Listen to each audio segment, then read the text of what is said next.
Hello दोस्तों, Dalip Hindi shorthand classes में आपका हार्दिक स्वागत है। दोस्तों, आज की डिक्टेशन 60 शब्द प्रति मिनट, 80 शब्द प्रति मिनट और 100 शब्द प्रति मिनट की गति से डिक्टेशन बोली जाएगी। डिक्टेशन स्टार्ट करते हैं 5 सेकंड बाद।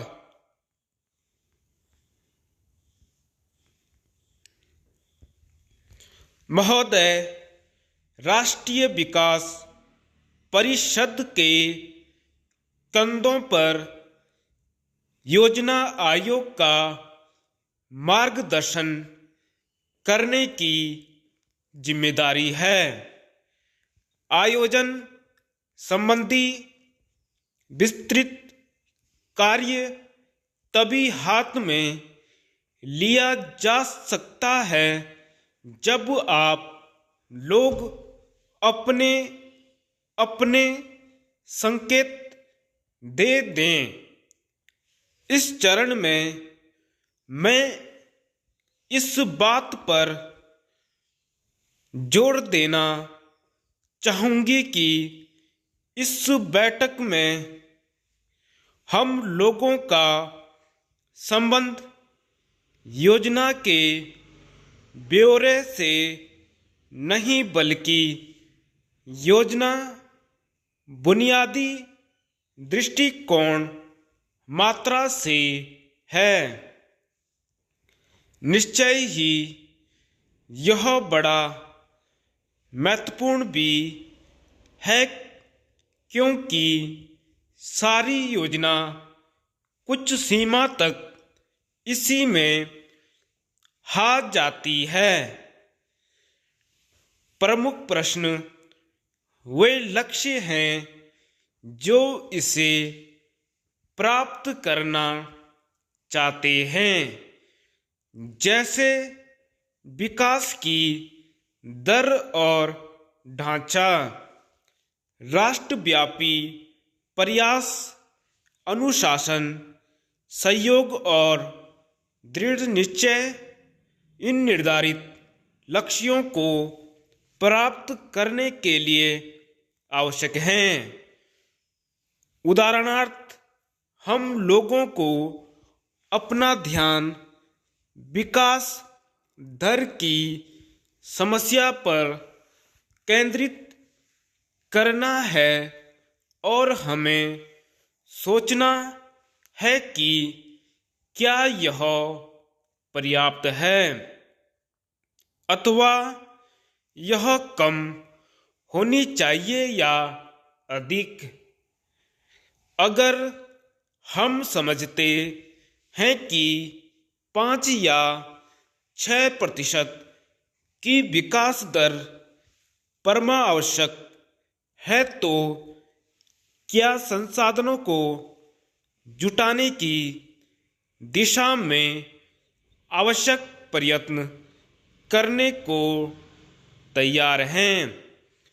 इसके बावजूद कि अनेक दिशाओं में प्रगति हुई है, बड़ी बात यह है कि प्रति व्यक्ति वास्तविक आय बहुत ही कम है।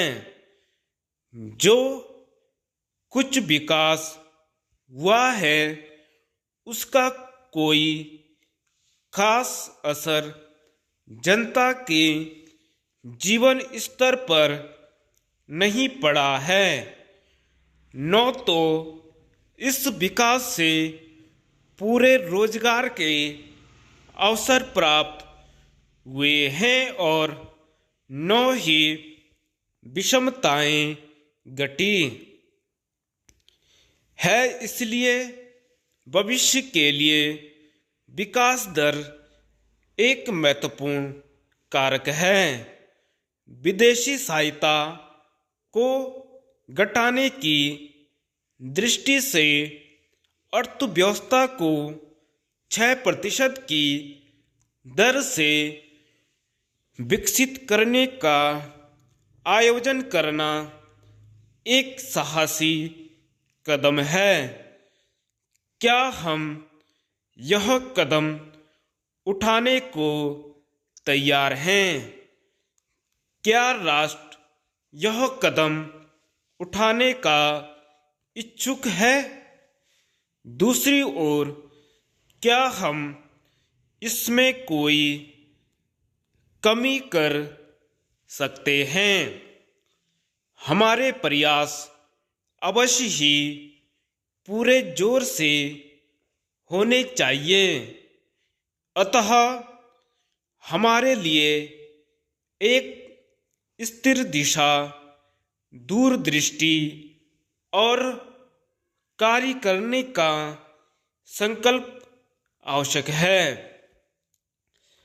राष्ट्रीय विकास परिषद हमारे राष्ट्र की सर्वोच्च संस्था है जो हमारी जनता का इस प्रकार का मार्गदर्शन कर सकती है और उसमें यह विश्वास पैदा कर सकती है। इसलिए आवश्यक भौतिक तथा वित्तीय संसाधनों के बल पर सही नीतियां और सही कार्यक्रम चलाए जाने चाहिए। अगर हम अन्न का सुरक्षित भंडार बनाना चाहते हैं तो उसमें मूल्य स्थिरता के कार्यक्रम के रूप में आवश्यक धन लगाना होगा।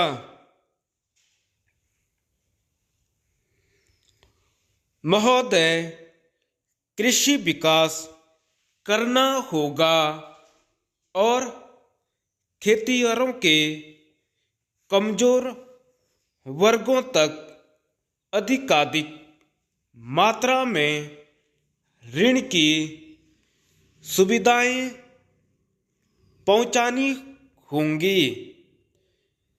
इसी प्रकार सिंचाई, ईंधन, बिजली, सड़कों, परिवहन और संचार आदि का विस्तार करना होगा। साथ ही बुनियादी उद्योगों का भी विस्तार करना होगा और विशेष रूप से बड़े पैमाने पर तेजी से औद्योगिकीकरण करना होगा। शिक्षा, स्वास्थ्य, वैज्ञानिक अनुसंधान, तकनीकी विकास के क्षेत्र में तथा इंजीनियरिंग, डिजाइन और सलाहकार सेवाओं के संवर्धन के लिए बहुत से कार्यक्रम चलाने होंगे। अपने संसाधनों और विशेष तौर से सरकारी राजस्व को बढ़ाने के उपाय करने होंगे। तभी जनता, केंद्रीय तथा राज्य सरकारें अपनी अपनी जिम्मेदारियां निभा सकेंगी।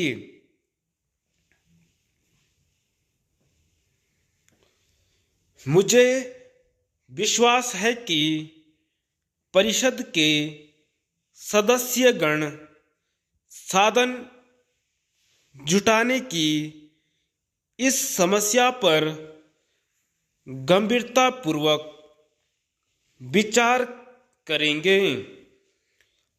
आवश्यक अतिरिक्त संसाधन जुटाने का रास्ता ढूंढें।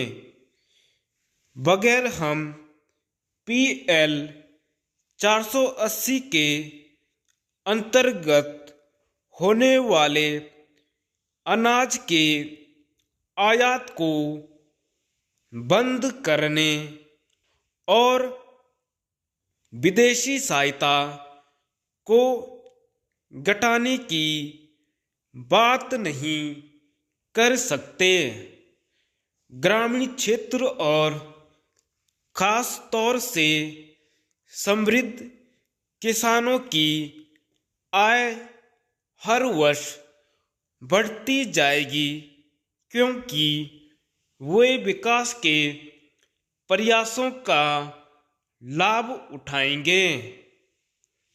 अतः यह स्पष्ट है कि संसाधन जुटाने में इस बात का ख्याल रखना आवश्यक है। इस विषय में हम सबको दो मानी बात करने का रवैया छोड़ देना चाहिए। दूसरी, जिन समस्याओं की ओर योजना आयोग ने ध्यान आकृष्ट किया है, उनमें अन्य कार्यक्रमों के साथ मिश्रित अर्थव्यवस्था भी है। यहाँ कई सवाल उठते हैं। बंटवारे, आर्थिक शक्तियों और प्रशासनिक निर्देशों का वह कौन सा संयुक्त रूप है जो संसाधनों के बंटवारे के लिए सबसे अधिक उपयुक्त हो। सरकारी क्षेत्र की इसमें क्या भूमिका होगी और इसे प्रभावशाली ढंग से निभाने के लिए कौन कौन से उपाय करने होंगे।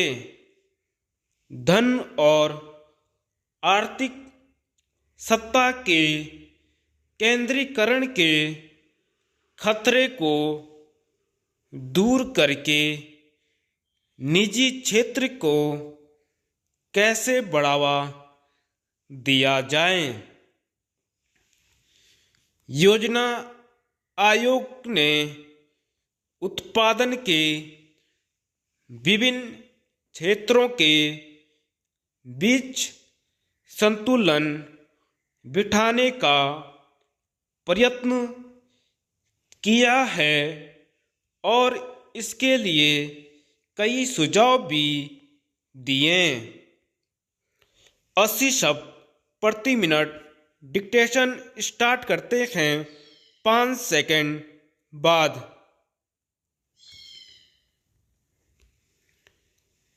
महोदय, इस समय देश का राजनीतिक परिदृश्य एक बार फिर भ्रमपूर्ण तथा अनिश्चितता की स्थिति में आ गया है।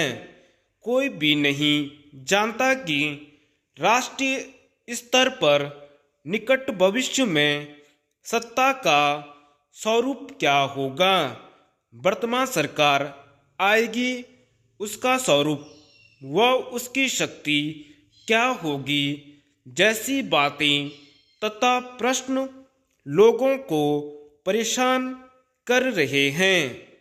इन प्रश्नों के उत्तर भी उतने ही अस्पष्ट हैं। यह आशंका भी सभी के मन में है कि आने वाला समय कहीं अधिक अति अनिश्चितता वाला न हो, क्योंकि जब भी देश में राजनीतिक अस्थिरता होती है तो आम आदमी ही सर्वाधिक पीड़ा भोगता है। अर्थव्यवस्था कुप्रभावित होती है तथा कानून व्यवस्था चरमराने लगती है।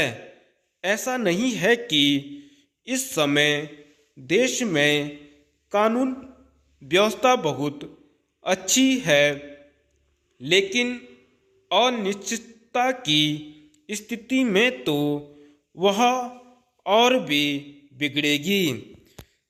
जब भी राजनीतिज्ञ आंख मिचौनी या चोर सिपाही का खेल खेलने लगते हैं तो लोग स्थितियों से त्रस्त होकर यह प्रतीक्षा करने को विवश होने लगते हैं कि कभी तो अच्छे दिन आएंगे, जो कि कभी भी जल्दी नहीं आते हैं।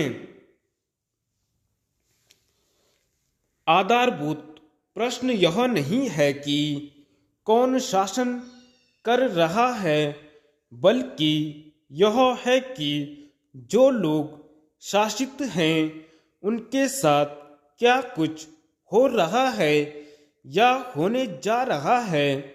आने वाले समय में राजनीतिक परिदृश्य यही होने वाला है।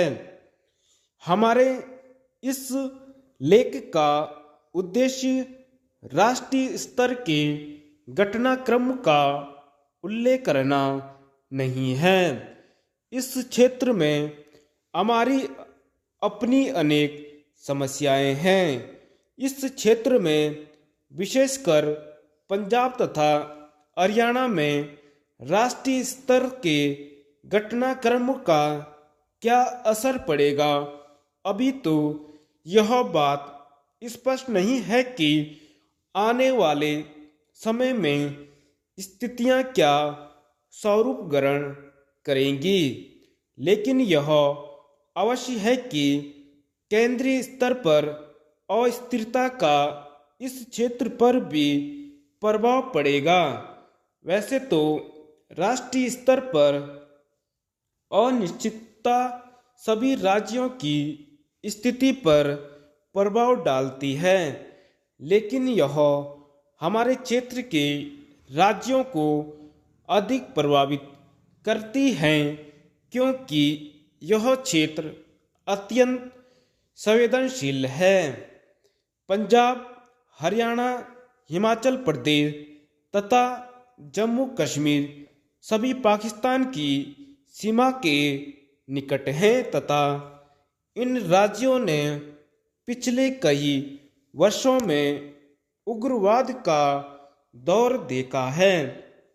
इन क्षेत्रों ने हाल के समय में कुछ राहत अनुभव की है, लेकिन यहाँ पूरी तरह शांति का वातावरण नहीं बन पाया है।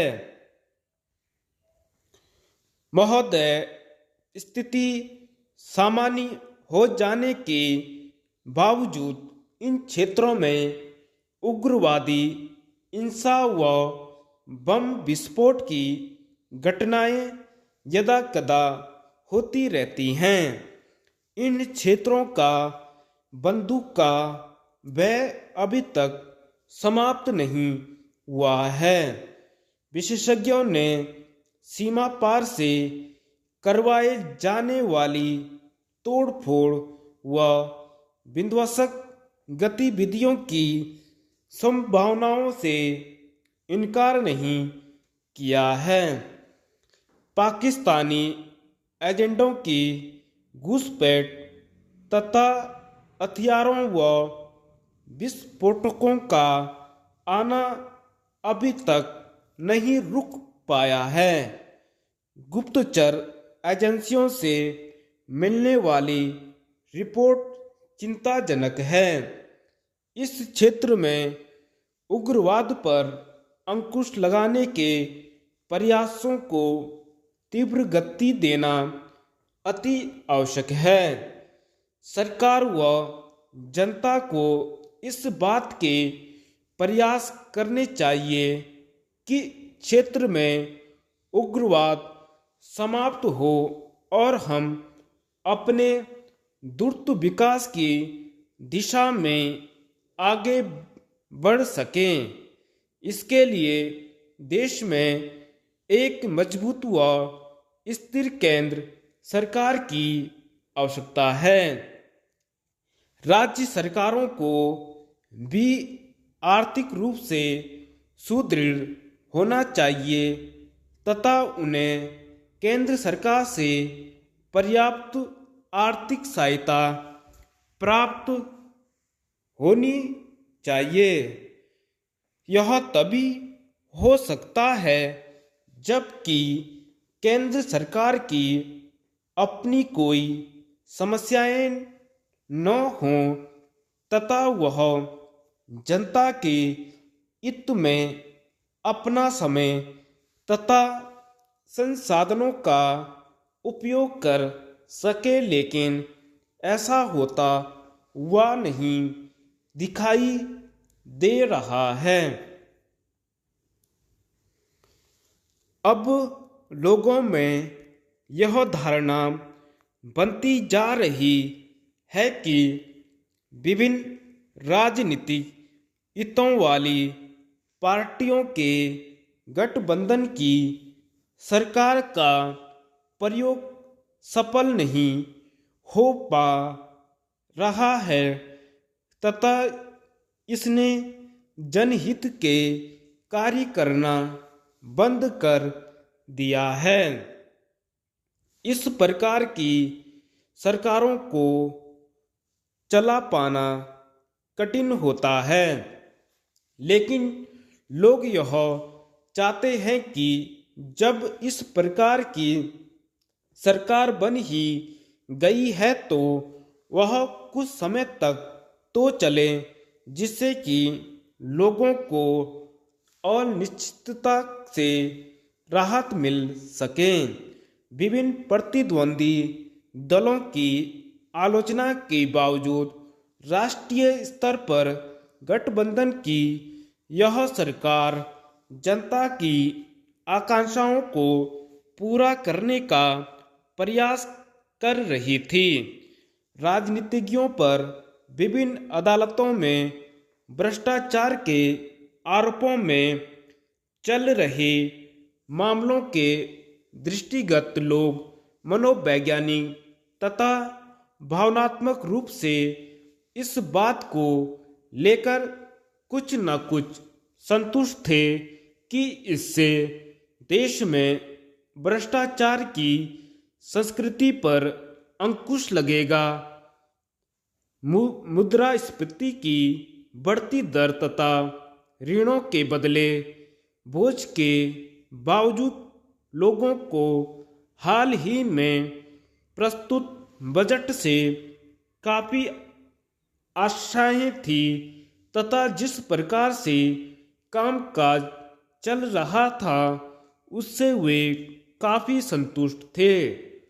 शेयर मार्केट कुछ समय आघात सहने के उपरांत अब ऊपर उठने लगा था। 100 शब्द प्रति मिनट डिक्टेशन स्टार्ट करते हैं 5 सेकंड बाद।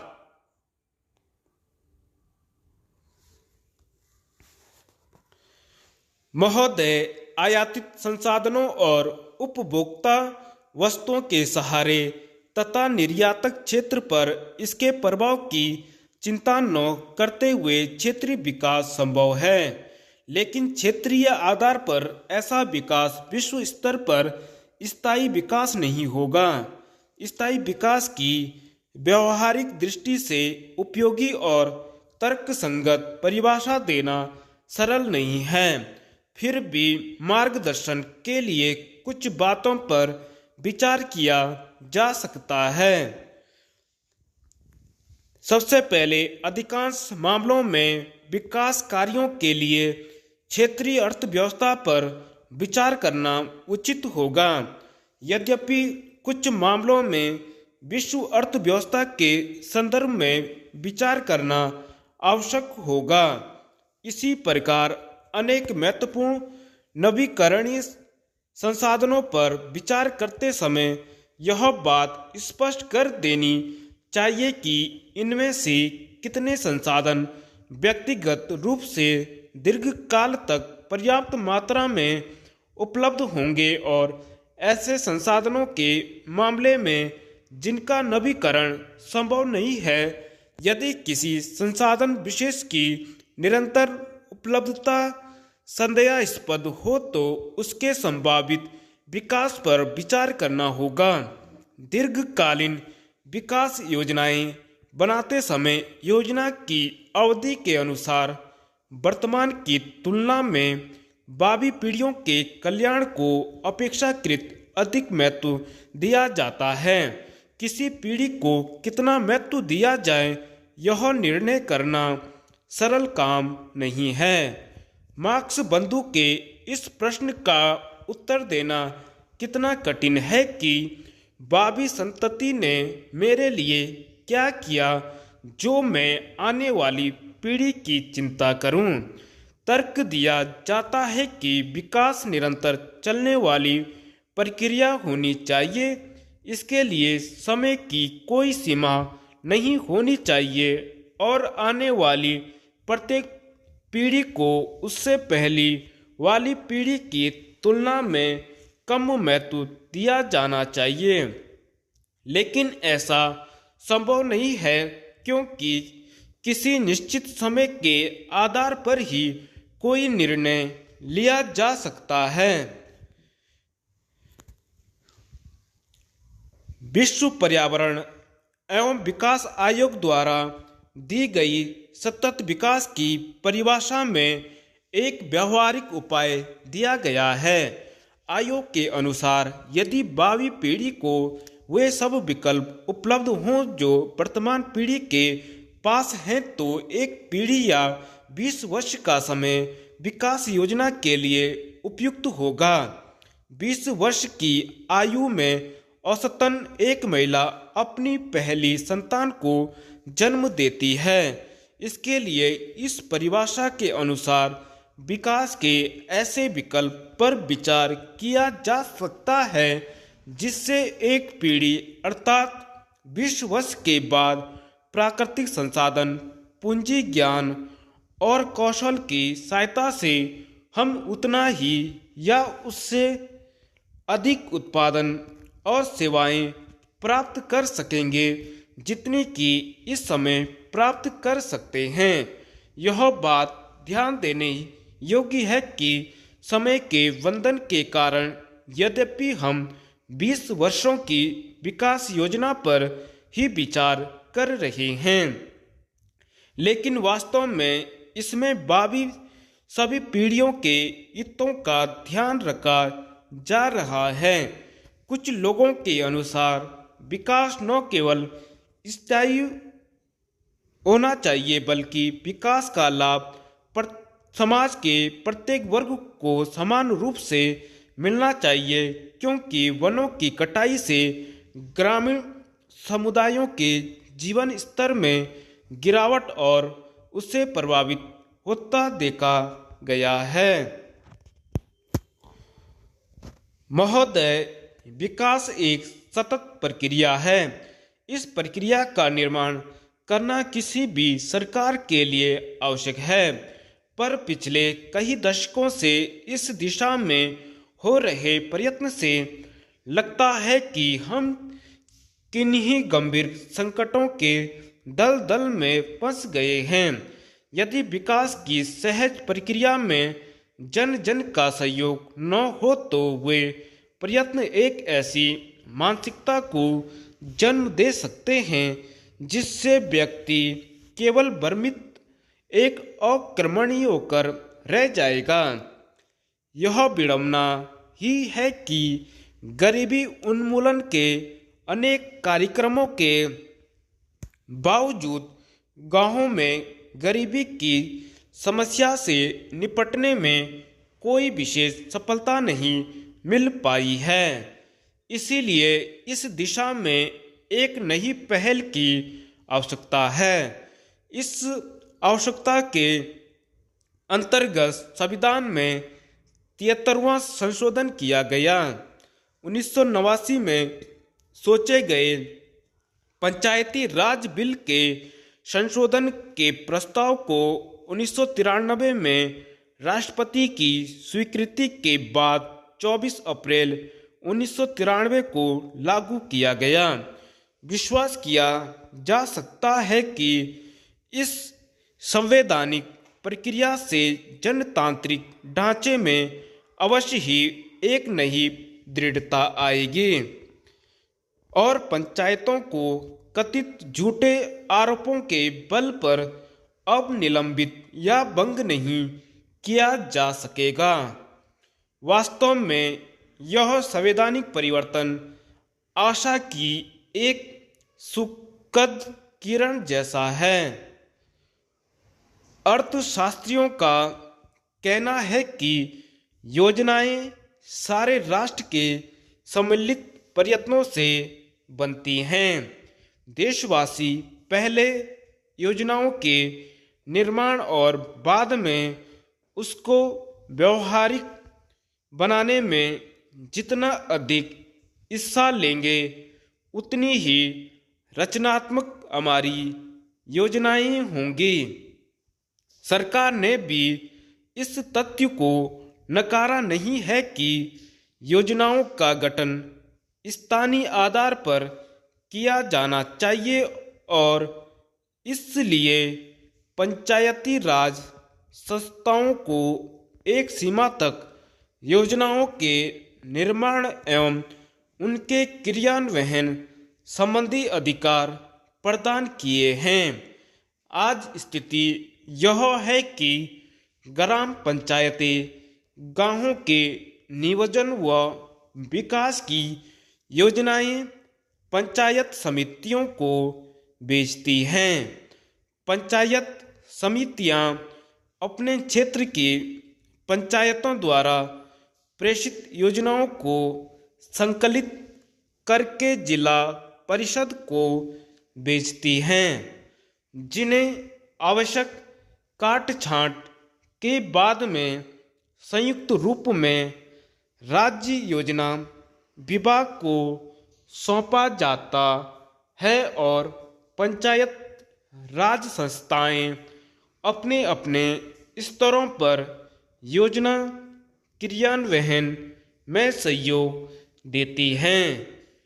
एक प्रसिद्ध अर्थशास्त्री ने योजना कार्यान्वयन के बारे में कहा था, मनुष्य का आत्मविश्वास और भावना विद्युत शक्ति के हजारों किलोवाट से भी अधिक शक्तिशाली है। मनुष्य की इस शक्ति का उपयोग ही प्रमुख समस्या है। मनुष्य की इस शक्ति का उपयोग ही प्रमुख समस्या है। मनुष्य की इस शक्ति ने जर्मनी, डेनमार्क और हॉलैंड की मरुभूमि को हरे भरे खेतों में परिवर्तित कर दिया है।